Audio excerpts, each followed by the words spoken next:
Hello નમસ્કાર and welcome બેટા.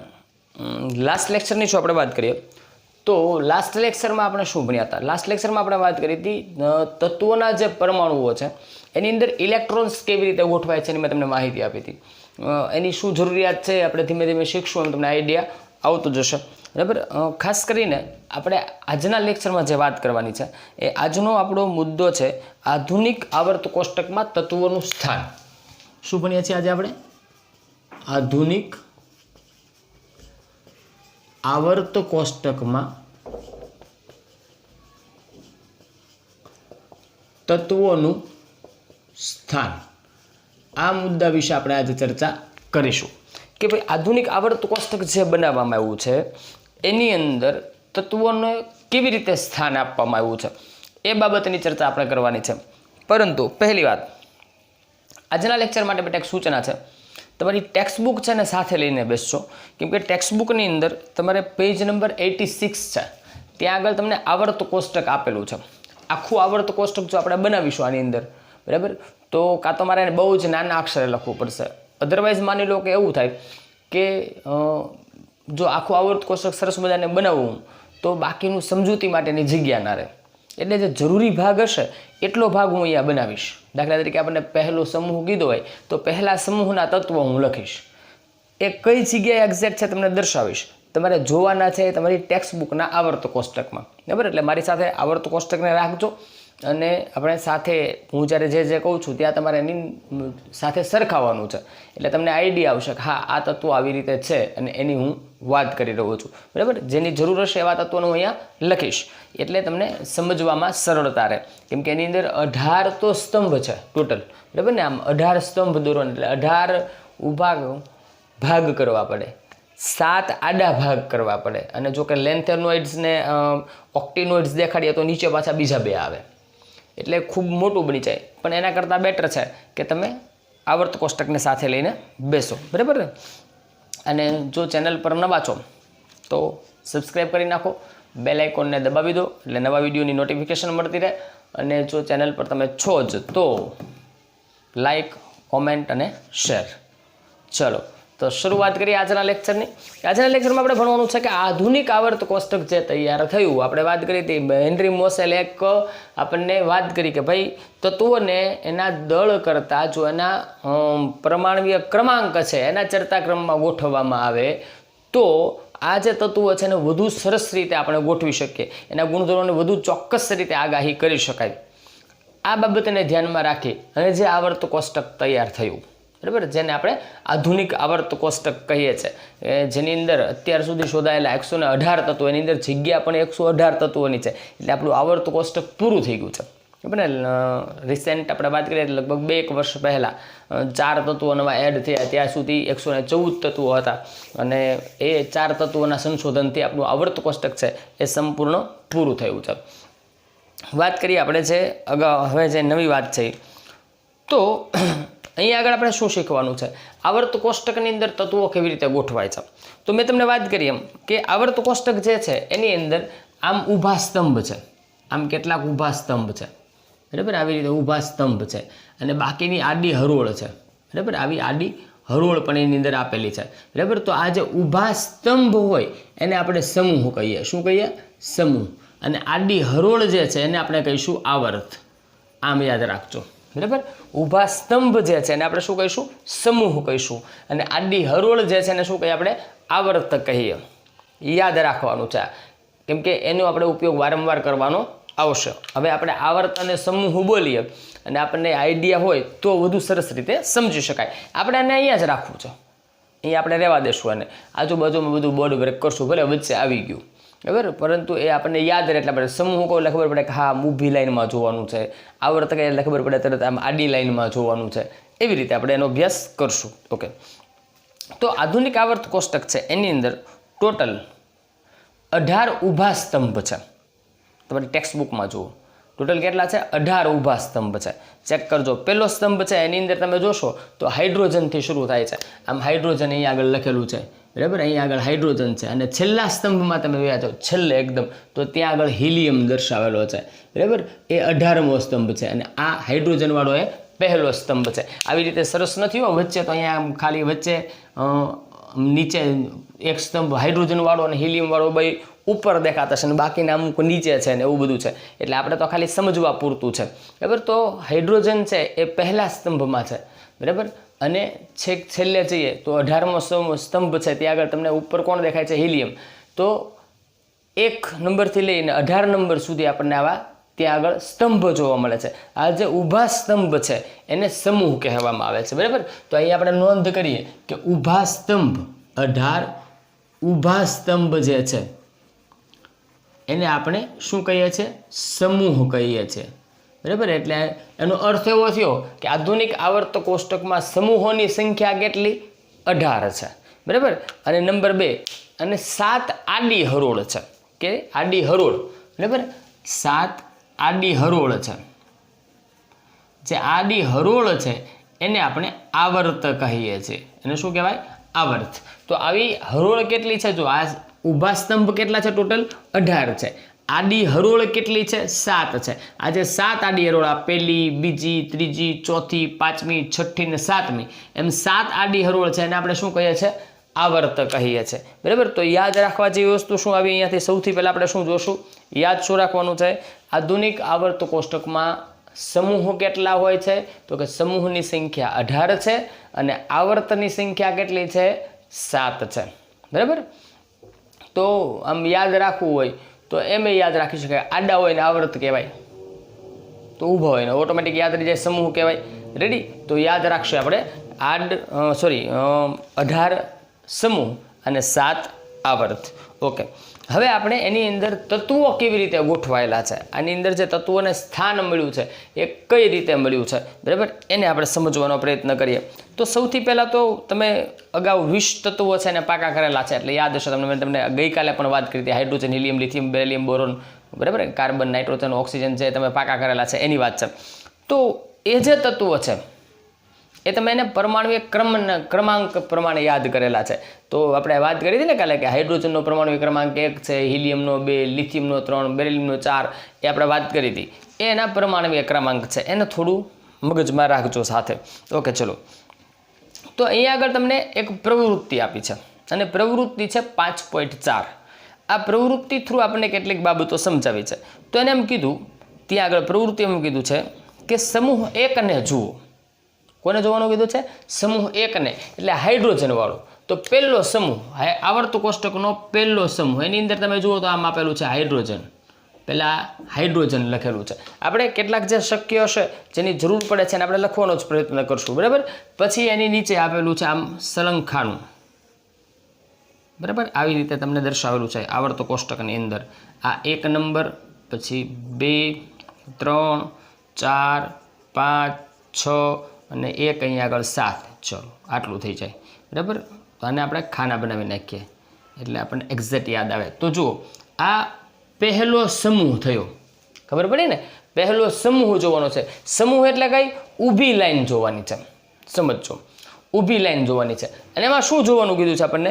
એના પ્રથમ 3 તત્વો કીધા છે. તો એના પહેલા 3 તત્વો કયા છે? તો કે હેલિના, બરાબર ને, હાઇડ્રોજન, લિથિયમ, સોડિયમ. જો આમ મેં યાદ રાખવાની વાત છે. ચલો, તો હાઇડ્રોજન, લિથિયમ અને સોડિયમ, આ 3 તત્વો છે. શું કરવાનું કીધું છે આનું? તો એના માટે આપણને કંઈક વાત કરી છે. શું કીધું? તો કે એ જે તત્વો છે એની ઇલેક્ટ્રોન રચનામાં શું સમાનતા જોવા મળે છે જોઈએ આપણે. તો અહીંયા આગળ વાત કરીએ આની ઇલેક્ટ્રોન રચના. તો હાઇડ્રોજન છે એનો પરમાણુય ક્રમાંક કેટલો થાય બેટા? હાઇડ્રોજનનો પરમાણુય ક્રમાંક કેટલો થાય? તો કે હાઇડ્રોજનનો પરમાણુય ક્રમાંક 1 છે. આપણે પરમાણુય ક્રમાંક લખતા જઈએ સાથે, સમજવું છે એટલા માટે. તો એનો પરમાણુય ક્રમાંક 1 છે. લિથિયમ છે એનો પરમાણુય ક્રમાંક 3 છે અને સોડિયમ છે એનો પરમાણુય ક્રમાંક 11 છે, બરાબર. તો આ એના પરમાણુય ક્રમાંક આવી ગયા. રેડી? હવે શું કરીએ છીએ આપણે? તો એની અંદર આપણે એની પરમાણુય ક્રમાંક છે એમાં ઇલેક્ટ્રોનીય રચના. તો અહીંયા આગળ જો આપણે વાત કરીએ તો આમાં એક જ ઇલેક્ટ્રોન હોય, પરમાણુય ક્રમાંક 1, એટલે એની કક્ષાઓ આપણે લખીએ. કઈ કઈ કક્ષાઓ આવે? યાદ કરો તો જોઈ. કક્ષાઓના કંઈક આપણે નામ આપ્યા હતા, યાદ છે કોઈને? કે, એલ, એમ, એન, યાદ છે ને? તો આપણે કક્ષાઓના નામ લખી નાખીએ. ભાઈ કે, L M અને N બરાબર. તો અહીંયા આગળ હાઇડ્રોજનમાં એક ઇલેક્ટ્રોન હોય તો K કક્ષા છે એમાં એક ઇલેક્ટ્રોન ગોઠવાશે બરાબર. ઓકે, લિથિયમમાં કેટલા છે 2, તો પહેલી કક્ષામાં 2 સમાય. ઓકે, તો પછીનો એક ઇલેક્ટ્રોન વધે છે, 2 અહીંયા સમાઈ ગયા, વધ્યા કેટલા 1, એ ક્યાં આવશે L કક્ષામાં આવશે. રેડી. ઓકે, ત્રીજું અહીંયા આગળ જોઈએ તો કોણ છે સોડિયમ. સોડિયમમાં કેટલા ઇલેક્ટ્રોન છે 11, તો અહીંયા 2 આવશે. બીજીમાં વધુમાં વધુ 8 સમય એટલે ત્યાં 8 આવશે. પછી ત્રીજી કક્ષા જે છે તો ત્રીજી કક્ષાની અંદર જુઓ તો 2 ને 8 10 અને અહીંયા આગળ કેટલા આવશે 1 આવશે. તો તમે અહીંયા આગળ જોશો તો તમને કાંઈ સમાનતા દેખાતી હોય તો ચેક કરો. શું સમાનતા દેખાય છે આની અંદર? કાંઈ સમાનતા જેવું દેખાય છે? તો અહીંયા આગળ સમાનતા શું છે એની વાત કરીએ તો જો અહીંયા આગળ એક સમાનતા છે. શું? આ એકડો 1 1 અને 1. શું સમાનતા થઈ? આમ ન દેખાય પેલી નજરે, પણ આમ સમાનતા છે. શું છે સમજીએ. જો આ જે તત્વો છે એની બાહ્યતમ કક્ષા, તો આને તો એક જ કક્ષા એટલે બાહ્યતમ ગણો, પેલી ગણો, જે કાંઈ ગણો એક જ છે. લિથિયમની બાહ્યતમ કક્ષા પેલી નહીં, પણ આ બાહ્યતમ કક્ષા પેલી, બીજી ને આ છેલ્લી કક્ષા બરાબર. છેલ્લી અથવા તો બાહ્યતમ કક્ષા જે છે એની અંદર એક ઇલેક્ટ્રોન છે. જો આને આપણે ઇલેક્ટ્રોનની રચના દોરીએ તો આવી થાય. જો હાઇડ્રોજનની આ હાઇડ્રોજન છે તો એની એક કક્ષા હોય, એમાં અહીંયા આગળ એક ઇલેક્ટ્રોન છે. આપણે આની બનાવીએ લિથિયમની, તો આ પરમાણુ કેન્દ્ર એક કક્ષા, આ બીજી કક્ષા, તો પહેલી કક્ષામાં 2 ઇલેક્ટ્રોન આવેલા હોય બરાબર ને. અહીંયા આગળ 2 ઇલેક્ટ્રોન આવેલા હશે, આપણે દર્શાવીએ તો ચલો કે અહીંયા આગળ એક ઇલેક્ટ્રોન, અહીંયા આગળ એક ઇલેક્ટ્રોન, બાહ્યતમ કક્ષામાં એક ઇલેક્ટ્રોન હશે. અહીંયા આગળ 3 ઇલેક્ટ્રોન, તો એની એક કક્ષા, આ બીજી અને આ ત્રીજી બરાબર. તો પહેલી કક્ષામાં 2 ઇલેક્ટ્રોન આવી જાય, આમાં 8 આવી જાય, અને આમાં કેટલા આવે 1 ઇલેક્ટ્રોન આવે. તો જો બહારની જે કક્ષા છે એની અંદર એક ઇલેક્ટ્રોન છે. આ એની અંદર સમાનતા છે બરાબર ને. તો ત્રણેય કક્ષામાં જે બાહ્યતમ કક્ષાના ઇલેક્ટ્રોન હોય એને આપણે શું કહીએ? સંયોજકતા ઇલેક્ટ્રોન કહેવાય. કોઈ પણ તત્વની બાહ્યતમ કક્ષામાં રહેલા ઇલેક્ટ્રોનને શું કહીએ આપણે? અહીંયા લખીએ જો કોઈ પણ તત્વની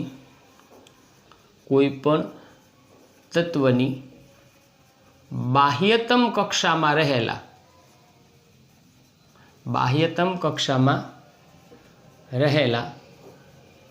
ઇલેક્ટ્રોનને શું કહેવાય? સંયોજકતા ઇલેક્ટ્રોન કહે છે. શું કહીએ બેટાને? સંયોજકતા ઇલેક્ટ્રોન કહે છે. યાદ રાખો. તો આનો અર્થ એવો થયો કે ભાઈ હાઇડ્રોજનમાં સંયોજકતા ઇલેક્ટ્રોન કેટલા? 1, લિથિયમમાં 1, સોડિયમમાં 1. ત્રણેય તત્વો એવા છે જેને સંયોજકતા કક્ષાના ઇલેક્ટ્રોન કેવા છે? એક સમાન છે. સંયોજકતા ઇલેક્ટ્રોનની સંખ્યા કેવી છે? સમાન છે.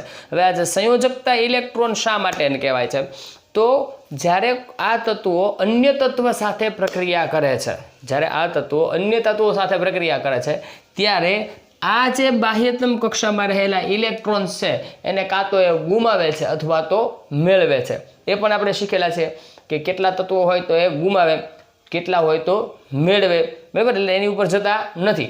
પણ ટૂંકમાં આના વડે ઇલેક્ટ્રોનની આપલે થઈ શકે છે. કોના વડે? જે બાહ્યતમ કક્ષામાં રહેલા ઇલેક્ટ્રોન્સ છે એના દ્વારા. એટલા માટે જો ઇલેક્ટ્રોનની આપલે થાય તો એકબીજા તત્વો એકબીજા સાથે શું બનાવે છે? સંયોજન બનાવે છે. એટલે સંયોજન બનાવવા માટે જે ઇલેક્ટ્રોન વપરાય એને સંયોજકતા ઇલેક્ટ્રોન્સ કહેવાય બરાબર. જે કક્ષામાં આ ઇલેક્ટ્રોન રહેલા છે એટલા માટે એને સંયોજકતા કક્ષા કહેવાય બરાબર ને. જે તે કક્ષામાં ઇલેક્ટ્રોન્સ રહેલા હોય છે તો જે કક્ષાના ઇલેક્ટ્રોન તત્વ છે ગુમાવે અથવા તો મેળવે એને આપણે શું કહીએ? સંયોજકતા કક્ષા. અને એમાં રહેલા ઇલેક્ટ્રોનને સંયોજકતા ઇલેક્ટ્રોન. ક્લિયર થાય છે? તો આ સંયોજકતા કક્ષામાં કેટલા ઇલેક્ટ્રોન રહેલા છે જોઈએ તો જુઓ એમાં કેટલા છે? દરેકમાં 1 છે. એનો અર્થ શું થાય? જુઓ અહીંયા આગળ તો આપણે એમ કહીશું કે આ તત્વો છે પ્રથમ સમૂહના બધા જ તત્વો એ એક સમાન સંખ્યામાં સંયોજકતા ઇલેક્ટ્રોનની સંખ્યા ધરાવે છે. બધાના સંયોજકતા ઇલેક્ટ્રોનની સંખ્યા કેવી છે? સમાન છે. આ એક નહીં, એક બીજું ઉદાહરણ તમને આપ્યું છે ત્યાં આગળ બરાબર. તો 17મો સમૂહ. હવે તમારે ક્યાં જોવાનું છે? તમારે આવર્ત કોષ્ટકની અંદર આપણે પહેલો સમૂહ જોયો હતો એટલે ઊભી લાઈન પહેલી, એમ બીજી, ત્રીજી, ચોથી, પાંચમી, છઠ્ઠી, એમ 17મો. એમ ન ચડે તો આ હિલિયમ વાળો 18મો છે ને, તો એની પહેલાનો હોય 17મો હોય. બરાબર, તો એની પહેલાંનો એટલે 17મો, અને એ જે છે ત્યાં ફ્લોરિન લખેલું હશે F, બરાબર, એની વાત કરે છે. તો ત્યાં આપણને 2 તત્વોના ઉદાહરણ ટેક્સ્ટબુકમાં જે ઉદાહરણ આપ્યા છે એની જ આપણે વાત કરશું. તો ત્યાં આપણને 2 ઉદાહરણ આપ્યા છે. એ 17મા સમૂહની અંદર એક ઉદાહરણ કોનું આપ્યું છે તો કે ફ્લોરિનનું, અને બીજું ઉદાહરણ કોનું આપ્યું છે ક્લોરિનનું. હવે એના ઇલેક્ટ્રોન તપાસો એમ કીધું છે, બરાબર. તો એના ઇલેક્ટ્રોન તપાસીએ તો ફ્લોરિન જે છે એની વાત કરીએ આપણે ફ્લોરિન, તો ફ્લોરિનનો પરમાણવીય ક્રમાંક કેટલો તો કે 9. આનો પરમાણવીય ક્રમાંક કેટલો છે? પરમાણવીય ક્રમાંક 9 છે. સમજો. ક્લોરિનનો પરમાણવીય ક્રમાંક કેટલો છે બેટા? 17 છે. ઓકે, આ પરમાણવીય ક્રમાંક છે. હવે એની કક્ષાઓ દોરી નાખીએ આપણે K L M, બરાબર. ચલો, તો પહેલી કક્ષામાં 2 ઇલેક્ટ્રોન સમાશે, બીજી કક્ષામાં 7 આવશે, બરાબર ને. 2 ને 7 9. ઓકે, અહીંયા 17 છે તો પહેલી કક્ષામાં 2, બીજીમાં 8, 2 ને 8 10 થયા, ત્રીજીમાં કેટલા આવશે? 7 આવશે. તો અહીંયા પણ તમે જોઈ શકો છો. જુઓ, અહીંયા આપણે શું જોઈએ છે? 17મા સમૂહમાં આપણે જોયું તો પણ ત્યાં જે તત્વો છે એની બાહ્યતમ કક્ષામાં કેટલા ઇલેક્ટ્રોન છે? 7 ઇલેક્ટ્રોન છે. તો જુઓ, આ બધી ગોઠવણી કેટલી સરસ મજાની છે કે એક જ સમૂહના તત્વો જેટલા છે એની સંયોજકતા કક્ષાના ઇલેક્ટ્રોનની સંખ્યા સરખી છે. હવે સંયોજકતા કક્ષાના ઇલેક્ટ્રોનની સંખ્યા સરખી, એનો અર્થ શું થયો કે આ બધા તત્વો એક સરખી પ્રક્રિયા આપે. દાખલા તરીકે આમાં બધામાં 1-1 ઇલેક્ટ્રોન છે તો આ બધા તત્વો શું કરશે? પોતાનો 1 ઇલેક્ટ્રોન ગુમાવશે. લઈ જાઓ, લઈ જાઓ, લઈ જાઓ, બરાબર. અહીંયા આગળ 7-7 ઇલેક્ટ્રોન છે તો એ શું કરશે? આ તત્વ કે આ તત્વ 1-1 ઇલેક્ટ્રોનને મેળવશે અને પોતે રાસાયણિક પ્રક્રિયાઓ કરશે. તો આ જો એના રાસાયણિક અને ભૌતિક ગુણધર્મો છે એ ઓટોમેટિક સરખા થઈ જશે, બરાબર ને. તો કહેવાનો અર્થ શું થાય કે સમૂહની અંદર તમે જુઓ તો એની બાહ્યતમ કક્ષામાં રહેલા ઇલેક્ટ્રોનની સંખ્યા કેવી છે? સમાન છે. એ સમાન હોવાને કારણે, બરાબર ને, એના કારણે શું થાય છે? તો જેમ આપણે ઉપરથી નીચે તરફ જઈએ, બરાબર ને, જેમ ઉપરથી નીચે તરફ આમાં આવો, અહીંયા આગળ જો એક બીજી વસ્તુ જોવા જેવી છે. જેમ ઉપરથી નીચે આપણે આવીએ એમ એની કક્ષાની સંખ્યા વધતી જાય. આપણે જોયું એ એક બીજી વસ્તુ ખાસ નોંધવા જેવી હતી. ચલો એને જોઈ લઈએ પહેલાં, પછી વાત કરીએ બીજી. દાખલા તરીકે હાઇડ્રોજન છે, આ પહેલા સમૂહ, આ પહેલો સમૂહ છે, એમાં પહેલું તત્વ કોણ આવ્યું? હાઇડ્રોજન. એમાં કેટલી કક્ષા છે? 1 કક્ષા છે. આની અંદર કેટલી કક્ષા છે? તો પહેલી કક્ષા ને બીજી કક્ષા 2 કક્ષા છે. આની અંદર કેટલી કક્ષા છે? તો કે 3 કક્ષા છે. જુઓ, પહેલી, બીજી ને ત્રીજી, બરાબર. એવી રીતે અહીંયા આગળ જુઓ, ફ્લોરિનની વાત કરીએ તો ફ્લોરિનમાં કેટલી કક્ષા? 2. આની વાત કરીએ તો આની અંદર કેટલી કક્ષા? તો કે 1, 2 ને 3. સમજાણું ને? તો જેમ આપણે ઉપરથી નીચે તરફ જઈએ એમ એની કક્ષાઓમાં વધારો થાય. તો અહીંયા આગળ હવે માની લો કે અહીંયા ચોથી લાઈનમાં જે હશે, આપણે આમ તો ખરેખર આવર્ત કહેવાય, બરાબર, પણ આપણે અત્યારે વાત કરીએ તો પહેલું તત્વ હશે એમાં 1 કક્ષા, બીજામાં 2, ત્રીજામાં 3, ચોથામાં 4, પાંચમાં 5, છઠ્ઠામાં 6, સાતમામાં 7. આવી રીતે એની અંદર કક્ષાઓ ગોઠવાયેલી હશે. સમજાય છે કહેવાનો અર્થ? ઓકે, તો અહીંયા આગળ આપણે શું જોવાનું છે? કેવી રીતે તત્વો ગોઠવાયા છે? તો મહત્વની વસ્તુ આપણે એમ કહેશું કે જે તત્વો, આ બધા જ તત્વો જે છે એ સમૂહમાં ગોઠવાયેલા તત્વો એ સંયોજકતા ઇલેક્ટ્રોનની સમાન સંખ્યા ધરાવે છે, બરાબર. તો આપણે અહીં આગળ એમ લખી શકીએ કે એક જ સમૂહમાં રહેલા તત્વો, એક જ સમૂહમાં રહેલા તત્વો, એક જ સમૂહમાં રહેલા તત્વો સમાન સંખ્યામાં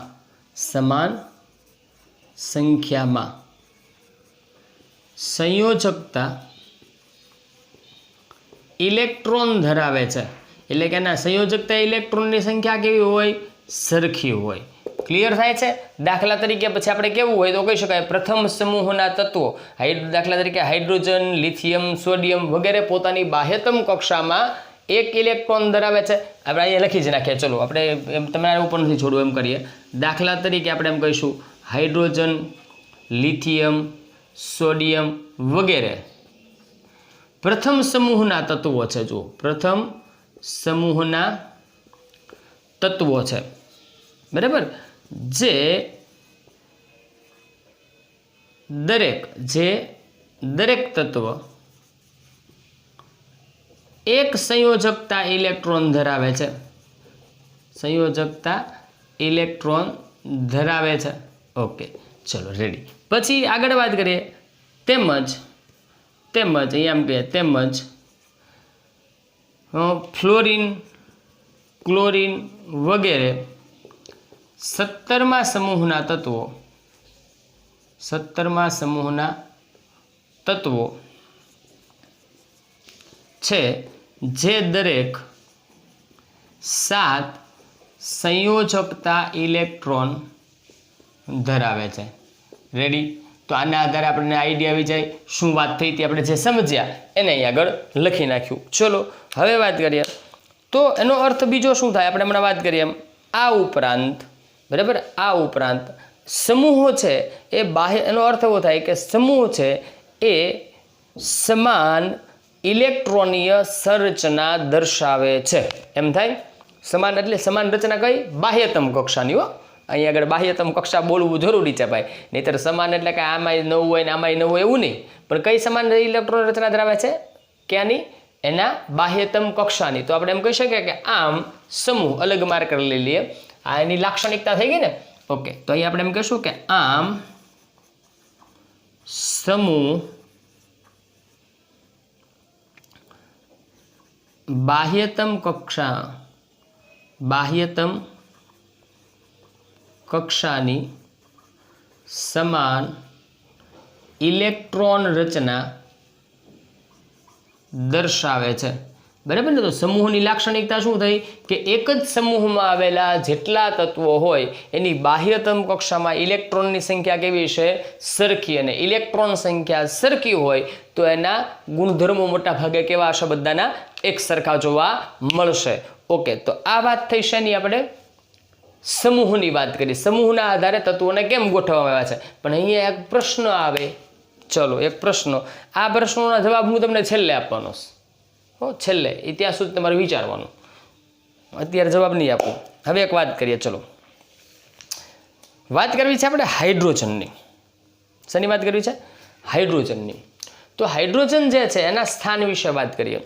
તો હાઇડ્રોજન જે છે એની અંદર તમે જુઓ કે આ હાઇડ્રોજન બાહ્યતમ કક્ષામાં 1 ઇલેક્ટ્રોન ધરાવે છે. બરાબર ને. તો એની ઇલેક્ટ્રોનની રચના આપણે સામાન્ય રીતે આવી છે. જુઓ, આમ સમજો જે હું કહું છું એ રીતે. આ અહીંયા આગળ હાઇડ્રોજન છે 1 ઇલેક્ટ્રોન ધરાવે છે. ઓકે, તો આ હાઇડ્રોજનને અન્ય તત્વ સાથે સંયોજન કરવું હોય તો આપણે અગાઉ એવું શીખ્યા છે કે જે તત્વની બાહ્યતમ કક્ષામાં 1, 2 કે 3 ઇલેક્ટ્રોન હોય એવા તત્વો ઇલેક્ટ્રોન ગુમાવે. કોણ? તો કે જેની પાસે 1, 2 કે 3 ઇલેક્ટ્રોન છે એ બધા ઇલેક્ટ્રોન ગુમાવે. આવું શીખ્યા હતા તમે. ઓકે, 5, 6 કે 7 હોય, 5, 6 કે 7 ઇલેક્ટ્રોન હોય તો એ ઇલેક્ટ્રોન મેળવે. રેડી? પાકું? ક્લિયર થાય છે? સરસ. ચલો વાત કરીએ હવે. જો હું બોલું છું સમજજો. તો ભાઈ શ્રી હાઇડ્રોજનભાઈ પાસે, અહીંયા આપણે જેની વાત કરીએ અહીંયા એચ લખી નાખું એટલે ખબર પડે. આ ભાઈ શ્રી હાઇડ્રોજનભાઈ જે છે આપણા, એની પાસે 1 ઇલેક્ટ્રોન છે. હવે માનો કે આ 1 ઇલેક્ટ્રોન ગુમાવી દેતો, પછી વધે શું? યાર પ્રોટોન. તો એને કેવું શું? એને આયન કહી શકાય, પ્રોટોન થઈ જાય. બરાબર. તો આ હાઇડ્રોજન શું કરે છે? 1 ઇલેક્ટ્રોન ક્યાંકથી મેળવે.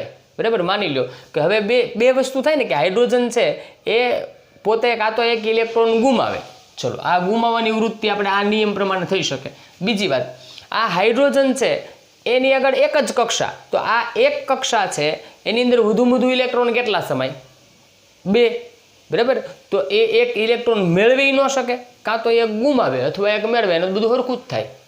જો 1 ગુમાવશે તોય વાંધો નથી, 1 મેળવશે તોય વાંધો નહીં. હવે આ તો એના પ્રમાણે 1 ઇલેક્ટ્રોન મેળવી શકે, કેમ કે પહેલી કક્ષામાં છે, વિચિત્ર જગ્યાએ બેઠા જ ભાઈ, એની આગળ એક જ કક્ષા છે. તો 1 ઇલેક્ટ્રોન મેળવી શકે ને 1 ગુમાવી શકે. હવે જોજો, આની સિવાયના હાઇડ્રોજનને સાઈડમાં મૂકી દઈએ તો લિથિયમ છે એ 1 ગુમાવે, આ ભાઈ છે એ 1 ગુમાવે. પાકું ને યાર? જ્યારે આપણે અહીંયા આગળ શું શીખેલા છો તમે કે આ તત્વો જે છે એ બધા શું કરશે? એ 1 ઇલેક્ટ્રોન મેળવશે.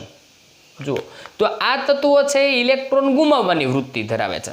બરાબર. પહેલા સમૂહના તત્વો ઇલેક્ટ્રોન ગુમાવવાની વૃત્તિ ધરાવે. આ 17મા સમૂહના તત્વો છે ઇલેક્ટ્રોન મેળવવાની વૃત્તિ ધરાવે. આ ભાઈ દહીં દૂધમાં છે, બેયમાં હાલ એવું છે.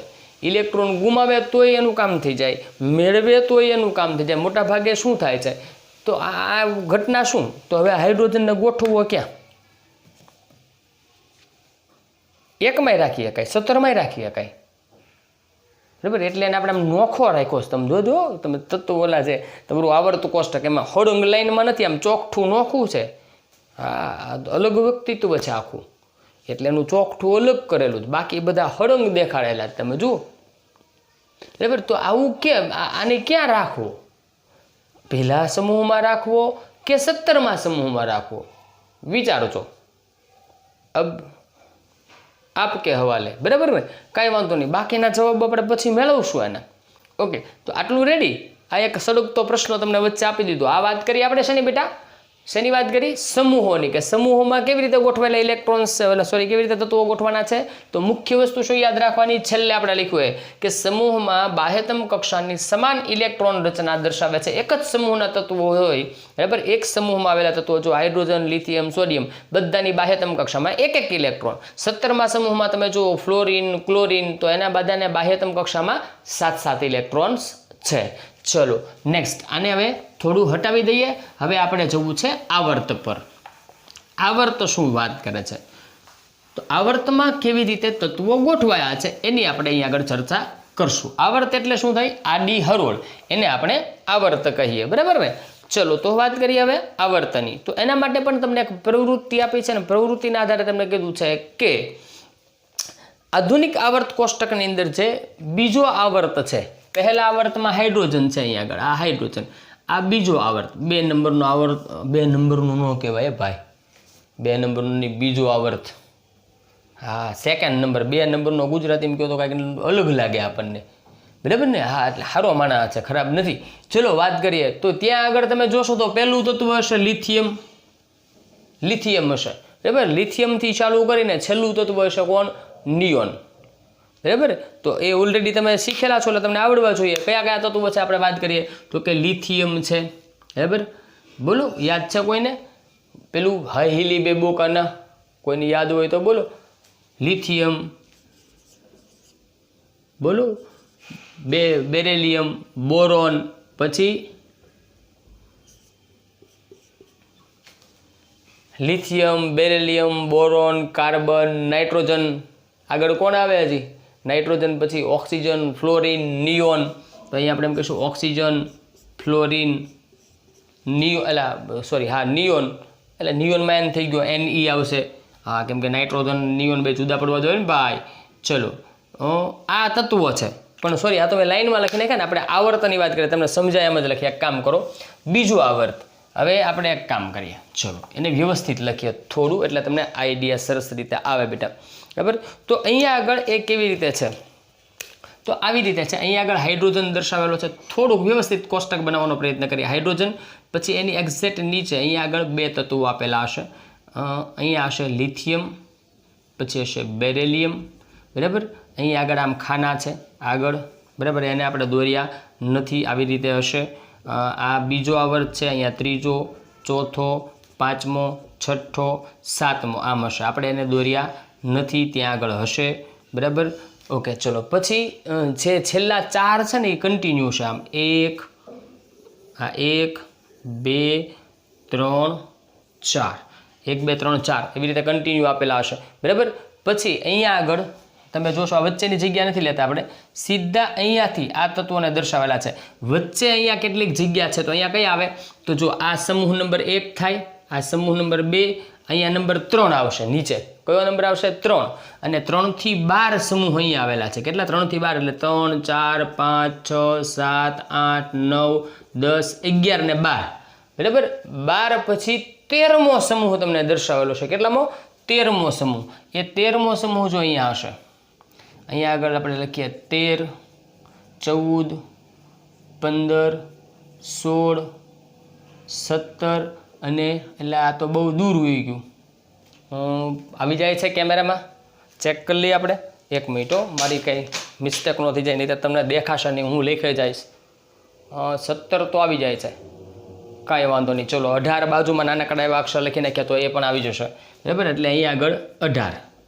ચલો આવી રીતે તત્વો દર્શાવેલા છે ને આવી રીતે દર્શાવેલા. 18મો સમૂહ છે એ થોડોક ઉપર હશે પાછો.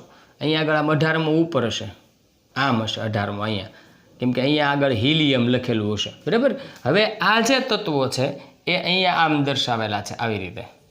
ચલો આવી રીતે છે. બરાબર. તો અહીંયા કયા કયા તત્વો છે એને દર્શાવી દઈએ. લિથિયમ અને બેરિલિયમ ત્યાં લખ્યા હતા, આપણે અલગ માર્કરનો ઉપયોગ કરીએ તો અહીંયા આવશે boron, carbon, nitrogen, oxygen, fluorine અને નિયોન. આમ છે, આવું કંઈક આવર્ત કોષ્ટક તમારું હશે. બરાબર, જોઈ લો આવી રીતે. તમારા આવર્ત કોષ્ટકની અંદર આપણે પ્રયત્ન કરીએ છીએ એવો કે તમને એક્ઝેક્ટ આઈડિયા હોય ક્યાં કયું સ્થાન છે, કેની આપણે વાત કરીએ છીએ તમને ખબર રહેવી જોઈએ. બરાબર, આવી રીતે આપણા આવર્ત કોષ્ટક ગોઠવાયેલું છે. બરાબર, હવે જુઓ તો અહીંયા આગળ તમે જો lithium, beryllium, boron, carbon, nitrogen, oxygen, fluorine અને નિયોન આ તત્વોની વાત કરવાની છે. બરાબર, તો વિચારો તો જોઈએ કે આ બધા તત્વો સમાન સંખ્યામાં સંયોજકતા ઇલેક્ટ્રોન ધરાવે છે. ચેક કરો તો જોઈએ. તો આપણે વાત કરીએ અહીંયા આગળ, તો આપણે એક કામ કરીએ, ચલો લખીએ કે અહીંયા આપણે એક કામ કરીએ, માર્કર થોડી ચેન્જ કરી નાખું એટલે વ્યવસ્થિત બધા શબ્દો થઈ જાય. આ લિથિયમ અને બેરિલિયમને લાલમાં કરી નાખું, આ લિથિયમ અને બેરિલિયમ. હવે આપણે આની બેટા કામ કરીએ કે આના પરમાણુય ક્રમાંક લખીએ. તો આનો પરમાણુય ક્રમાંક આપણને ખબર 3 છે, આનો 4, બરાબર, અહીંયા 5, 6, 7, 8, 9 અને 10 આ એના પરમાણુય ક્રમાંક મેં લખ્યા. બરાબર, તો વિચારો તો જોઈ. તો અહીંયા આગળ બાહ્યતમ કક્ષામાં 3 ઇલેક્ટ્રોન, અહીંયા 4 બાહ્યતમ કક્ષામાં, સોરી, તો પરમાણુય ક્રમાંક 3 એટલે આની બાહ્યતમ કક્ષામાં 1 ઇલેક્ટ્રોન, અહીંયા 2, અહીંયા 3, અહીંયા 4, અહીંયા 5, અહીંયા 6, અહીંયા 7, અહીંયા 8. એવું થાય ને. આપણે લખવા છે, ચલો લખીએ. અહીંયા આમ લખીએ આપણે સમૂહને, પછી આપણે નોંધ ઉપર કરશું. તો અહીંયા થોડું નીચે લખું. આ લિથિયમ છે, બરાબર, એનો પરમાણુય ક્રમાંક 3 છે. બરાબર, એનો પરમાણુય ક્રમાંક કેટલો છે?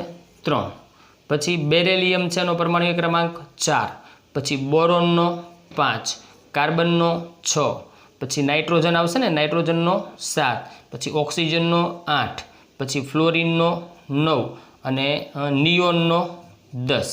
હવે ચલો આ બધાને ગોઠવીએ, આપણે બધાને ગોઠવીએ. તો એની કક્ષાઓ લખીએ તો કે એલ. બરાબર, તો અહીંયા 2, આમાં 1, આમાં 2, 2, 2, 3, 2, 4, 2, 5, 2, 6, 2, 7 અને 2, 8. રેડી? જુઓ તો જોઈએ સંયોજકતા ઇલેક્ટ્રોન ક્યાં આવ્યા?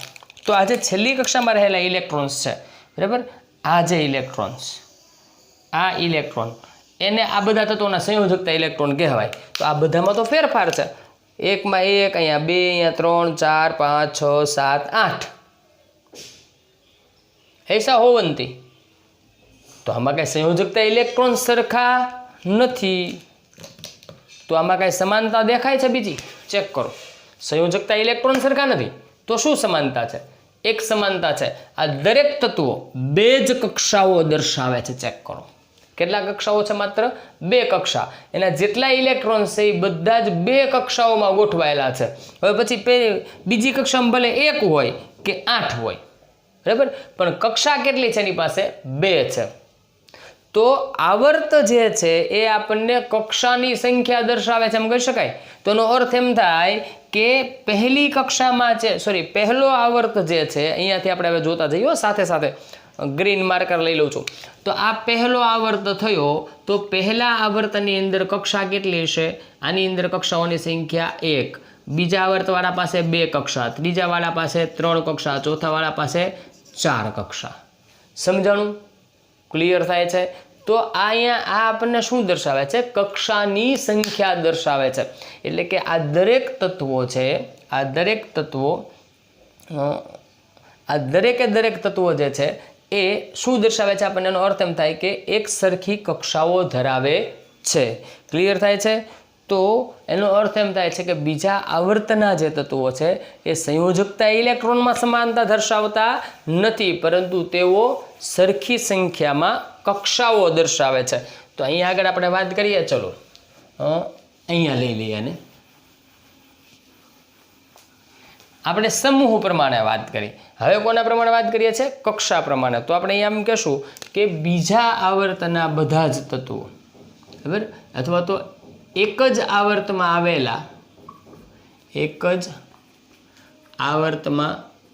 આવેલા બધા જ તત્વો સમાન સંખ્યામાં સમાન સંખ્યામાં કક્ષાઓ ધરાવે છે. રેડી. પછી આ ઉદાહરણ આપીએ. દાખલા તરીકે બીજા આવર્તના બધા જ તત્વો 2 કક્ષાઓ ધરાવે છે. રેડી. આટલું થઈ ગયું. 2 કક્ષાઓ ધરાવે છે. પાકું થાય છે? ક્લિયર થાય છે? ઓકે, ચલો. અને બીજી વાત, જો આવર્તમાં જેમ આપણે ડાબીથી જમણી તરફ જઈએ, ડાબીથી જમણી તરફ જાઓ, એમ તમે જુઓ આ આપણું આવર્ત કોષ્ટક, આ ડાબી બાજુ, ઓલી જમણી બાજુ, બરાબર. તો ડાબીથી જમણી બાજુ જેમ તમે જશો એમ એના પરમાણ્વીય ક્રમાંકમાં 1 એકમનો ફેરફાર થાય. જો આનો પરમાણ્વીય ક્રમાંક 3, આનો 4, આનો 5, 6, 7, 8, 9 ને 10, બરાબર ને. તો પરમાણ્વીય ક્રમાંકમાં કેટલો ફેરફાર થાય છે? 1 એકમનો ફેરફાર થાય છે. અને એનો અર્થ એવો થાય તો એના આધારે સંયોજકતા ઇલેક્ટ્રોન્સમાં પણ 1 એકનો વધારો થાય. બરાબર. જુઓ અહીં આગળ સંયોજકતા ઇલેક્ટ્રોન્સ આપણે પહેલાના કેટલા? 1, બીજાના 2, ત્રીજાના 3, ચોથાના 4, 5, 6, 7, 8, બરાબર. તો ડાબેથી જમણે જઈએ, ડાબીથી જમણી તરફ જતાં શું થાય છે? હવે આની બેટા જરૂર નથી એટલે એને કાઢી નાખું છું, એટલે આપણને લખવામાં થોડું સારું પડે, લાંબા વિધાનો લખી શકાય અને આપણી બધી બાબતોને આપણે સમજી શકીએ. ઓકે, ચલો. તો હવે આપણે એમ કહી શકીએ કે ડાબેથી જમણી તરફ જતાં શેમાં? આવર્તમાં. અહીં આપણે એમ લખશું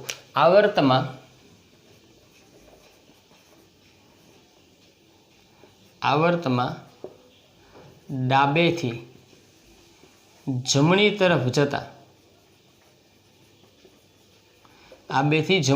જતાં પરમાણ્વીય ક્રમાંકમાં 1 એકમનો વધારો થાય છે. બરાબર ને. 1 એકમ જેટલો વધે, બરાબર ને. બધામાં કેટલા વધે છે? 1 વધારો થાય છે. અને તેથી એની સંયોજકતા કક્ષાના ઇલેક્ટ્રોનમાં પણ 1નો વધારો થાય છે. તેથી અહીંયા લખીએ, તેથી તેની સંયોજકતા કક્ષાના ઇલેક્ટ્રોનમાં પણ 1 એકમનો વધારો થાય છે. બરાબર છે? ક્લિયર થાય છે? ચલો, આટલી સમજણ પડી, બરાબર ને. તો આપણે જે સમૂહની વાત કરી, આવર્તનની વાત કરી, તો અથવા તો આપણે એમ કહી શકીએ કે એની અંદર આ જે તત્વો છે એની અંદર સમાન સંખ્યામાં ભરાયેલી કક્ષાઓ જોવા મળે છે. એવી જ રીતે જો તમે જોશો તો જે આવર્તનની અંદર જે ત્રીજો આવર્ત છે આપણો સોડિયમવાળો છે ને, અહીં આગળ સોડિયમવાળો ત્રીજો આવર્ત, આપણે ભૂલ થઈ છે, બરાબર ને, કેમ કે સોડિયમ મેગ્નેશિયમ, હા બરાબર છે. ના, અહીંયા મેં તગડો લખી નાખ્યો છે, ખરેખર અહીંયા તગડો બરાબર જ છે. ના, રેડી છે. ઓકે છે, રેડી. મને એવું લાગ્યું કે મેં કંઈક ભૂલ કરી છે. તો સોડિયમ છે, મેગ્નેશિયમ છે, એલ્યુમિનિયમ છે, પછી સિલિકોન છે, ફોસ્ફરસ છે, સલ્ફર છે, ક્લોરિન છે અને આર્ગોન છે. આ તત્વો ત્યાં આગળ આવેલા છે. દાખલા તરીકે આપણે વાત કરીએ તો અહીંયા કોણ આવશે?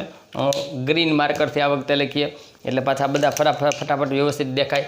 અહીંયા આગળ સોડિયમ, આ મેગ્નેશિયમ, સોડિયમ, મેગ્નેશિયમ,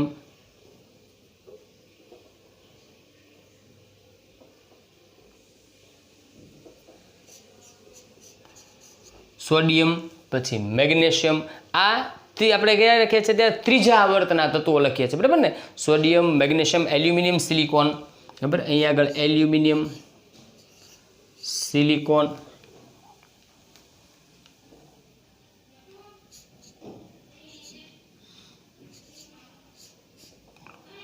અહીંયા આગળ આર્ગોન. રેડી. જો sodium, magnesium, aluminium, silicon, phosphorus, sulphur, chlorine અને આર્ગોન. હવે જો ત્યાં આગળ તમે જોશો તો કઈ કક્ષા કેટલામો આવર્ત છે આપણો? ત્રીજો આવર્ત છે, બરાબર. ત્રીજો આવર્ત છે. એનો અર્થ શું થાય કે ત્રીજા આવર્તના જેટલા તત્વો હશે એ દરેક તત્વો, ત્રીજા આવર્તના દરેક તત્વોમાં 3 કક્ષાઓ જોવા મળશે. દાખલા તરીકે આપણે 2ના ઉદાહરણ લઈએ એટલે આઈડિયા આવે. હવે આપણે એના પરમાણુય ક્રમાંક લખીએ ને, અહીંયા પરમાણુય ક્રમાંક કેટલો હોય? 10. તો આનો પરમાણુય ક્રમાંક કેટલો હશે? 11, આનો 12, આનો 13, 14, 15, 16, 17 અને 18. રેડી? તો આપણે એક કામ કરીએ, આ એસ બ્લોકનું એક તત્વ લઈ લઈએ અને એક તત્વ સામેથી લઈએ, બેના ઉદાહરણ લઈએ. દાખલા તરીકે અહીંયાથી મેગ્નેશિયમ લઈએ. તો મેગ્નેશિયમ જે છે, બરાબર, અહીંયા લઈ લો નીચે બેટા, અહીંયા કદાચ લખવાનું થયું હોય તો પ્રોબ્લેમ નહીં. અહીંયા જગ્યા જ નથી, આને રજા આપી દઈએ હવે. ચલો અહીંયા લખીએ મેગ્નેશિયમ અને અહીંયાથી એક તત્વ લઈ લઈએ સિલિકોન. ચલો આ સિલિકોન. મેગ્નેશિયમનો પરમાણુ ક્રમાંક કેટલો છે? 12 છે. ઓકે. સિલિકોનનો પરમાણુ ક્રમાંક કેટલો છે બેટા? 14 છે. હવે એની કક્ષાઓ લખો KLM.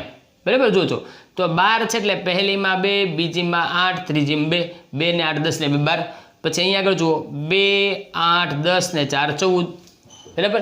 ઇવન છેલ્લો છે એને જોઈ લે એટલે વધુ ત્યાં હશે ને. છેલ્લામાં છેલ્લો કોણ? આર્ગોન. તો એનો પરમાણુ ક્રમાંક 18 એટલે 2 8 8 થઈ જાય. તો વધુમાં વધુ એમાં કેટલી કક્ષાઓ હશે? 3 કક્ષાઓ હશે. જુઓ, બીજા આવર્તના તત્વોમાં કેટલી કક્ષા હતી? 2. ત્રીજા આવર્તના તત્વોમાં કેટલી કક્ષા છે? 3. એટલે એ શું દર્શાવે છે?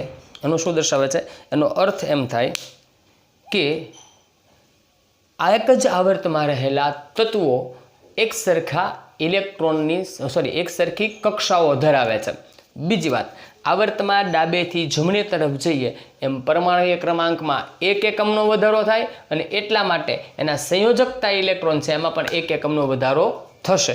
ક્લિયર થાય છે આટલું? તો આ આપણે શું જોયું અત્યાર સુધી કે તત્વો કેવી રીતે એની અંદર ગોઠવાયેલા છે, બરાબર ને?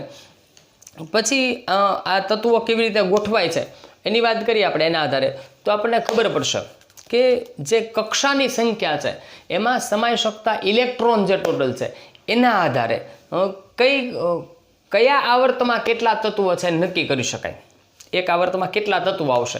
તો ફોર એક્ઝામ્પલ આપણે વિચાર કરીએ તો દાખલા તરીકે પહેલી કક્ષા છે એમાં કેટલા ઇલેક્ટ્રોન સમાય? 2 સમાય ને. પહેલી કક્ષામાં 2 ઇલેક્ટ્રોન. તો જો પહેલા આવર્તમાં 2 જ તત્વો છે, હાઇડ્રોજન ને હિલિયમ. સમજો જે કહું છું. ટેક્સ્ટ બુકમાં કંઈક તમને 2n² વાળા સૂત્ર આધારે શીખવાડું છે. હું તમને બહુ સાદી સીધી સરળ રીતે શીખવાડું છું. આપણે એમ કહીએ કે કક્ષા એમાં સમાતા ઇલેક્ટ્રોન પહેલી કક્ષામાં કેટલા સમાય? 2. બરાબર. પછી 2 કક્ષાઓ કોઈને હોય, બરાબર. એક કક્ષામાં 2, પહેલીમાં 2 સમાય, બીજી કક્ષામાં કેટલા સમાય? 8, ત્રીજીમાં કેટલા સમાય? 18, ચોથીમાં 32. આવું તમે શીખેલા છો, બરાબર. આગળનામાં આપણે જવાનું નથી, આટલે સુધીનું શીખીએ. તો કોઈ એક તત્વ એવું છે જેની પાસે એક જ કક્ષા હોય, બરાબર. એક કક્ષા હોય તો એની અંદર કેટલા ઇલેક્ટ્રોન સમાય છે? 2, બરાબર. તો એક કક્ષાવાળા તત્વો ક્યાં આવશે? સાંભળજો, એક કક્ષાવાળા તત્વો ક્યાં આવશે? પહેલા આવર્તમાં. તો પહેલો આવર્ત છે એમાં કેટલા તત્વો હોય? 2 તત્વો હોય. એટલે જોજો આવર્ત, અહીંયા આપણે લખીએ આવર્ત અને એમાં તત્વોની સંખ્યા. તો પહેલો આવર્ત છે એમાં 2 તત્વો આવે. હવે જોજો બરાબર.